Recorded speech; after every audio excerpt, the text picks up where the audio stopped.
L-attitudni ta' xejn mhu xejn tal-Partit Laburista komplet ukoll fil-konfront ta' Rosjen Kutajer illi instabet ħatja ta' ksur ta' etika, iżda sħaba tal-Labor jew mingħajr opinjoni fuq dak li ġara jew jibqgħu jiddefenduha.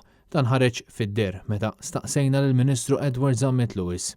Jiena qatt illi Rosjen Kutajer ħalset prezz politiku. L-prezz politiku huwa evidenti għaliex hi rreżenjat minn kariga li kellha fl-eżekuttiv bħala segretarju parlamentari u qed ngħid isma' il-prezz politiku għamlitu. Biex nemmen li l-prezz politiku tħallas. U qed ngħid ukoll li dak il-kumitat m'għandux jintuża bħala witch hunt la għall-membri parlamentari, la għall-membri tal-eżekuttiv u laqqas għal kull persuna li tapplika. Il-Kumitat Parlamentari għall-Standards fil-ħajja pubblika unanimament ikkonferma u adotta rapport tal-Kummissarju tal-Standards George Hisler unanimament ifisser li fuqu qablu wkoll il-membri tal-Gvern Glenn Bedingfield u Edward Zammit Lewis. Li qed ngħid jiena isma' aħna mhux qegħdin hawn għal witch hunts qegħdin biex nagħtu fejn bżonn ċar, nagħtu ċanfira fejn bżonn iva.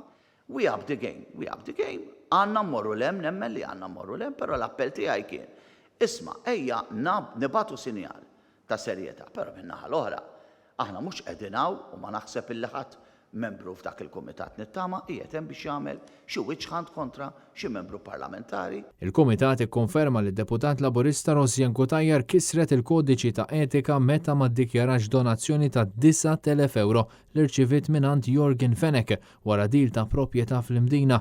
L-istess rapport jindika li Rosjen Kutajer ħadet senserija ta' 46,000 euro.